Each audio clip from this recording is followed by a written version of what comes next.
Hello guys, welcome to my YouTube channel. Today I'm going to teach you on how to use distributive property of algebra. It is one of the properties of algebra. So basically, ang gagawin lang natin is dalawang step kung paano siya distribute. So pupunta tayo dito. Ganyan, and there you go. That's it. Ang gagawin lang natin is multiply them. So 7 times 4 muna, and then 4 times 5. That is how distributive property works. So let's go. 7 times 4. So what is 7 times 4? 7 times 4 is 28. And then 5 times 4. 5, 10, 15, 20. So now we will add them. 28 plus 20 is 48.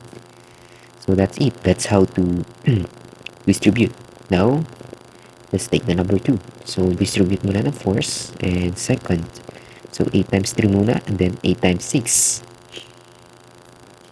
Pwede naman unahin nyo yun. Pero mas better kapag nakaganito. So 8 times 6 is 40. 8 times 3 is 24. Okay, 48 pala. So 48 plus 24. So what is 48 plus 24?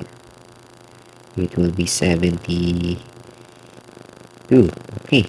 I hope I'm right. 8 plus 4 is 12. Tapos taas yun. 4, 5, 6, 7, 72. So now let's go for number 3. Straightforward. 6 times 9 minus 3. So 9 times 6 is 54, no? 9 times 6 is 54. Tapos 6 times 3, 6, 12, 18. There you have it.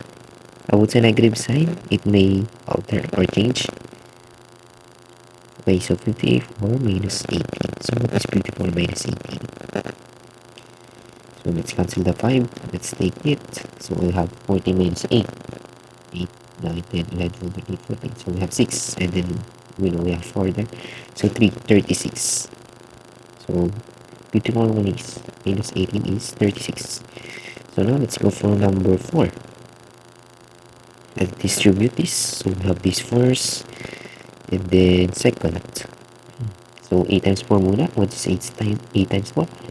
So 8, 16, 24, 32. So 8 times 4 is 32. So 4 times negative 3 is 12. And now we just subtract this. This will become 20. So let's double check it with our long multiplication. Long subtraction. 32 minus 1. So 0 yan. 2. So there you go. 20.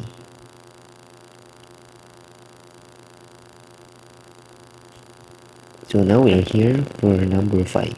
So it's the first step. So now we have one variable x.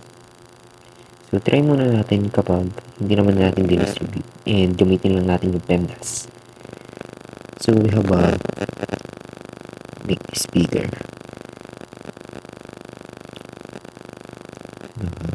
I'm struggling. So we have 4 and 7 plus 5. Let's take the number 1. So we're going to add the parenthesis first. Parenthesis of p. And then the parenthesis 48. So as you can see, they are the same. Distributive property. At gamitin nyo na PEMDAS sa number 1. They are the same. And same rin yan sa 1 to 4. Pero dito sa number 5, they're not going to be the same because they have algebra. So now let's use it. So we have 3 times x. So didikit lang natin yung x dyan sa 3. And then 4 times 3. 4 times 3 is 12. That's it. Now let's go to number 6. Let's distribute this. 4 times y is 4y. Dikit lang natin. 4 times 3 is 12. And that's it. As you can see, ganun pa rin yung steps natin.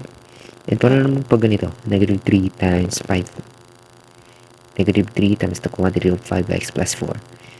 So negative 3 times 5x muna. That will become 15x. Negative 3 times 4 is 4, 8, 12. There you go. So we have 12. Okay.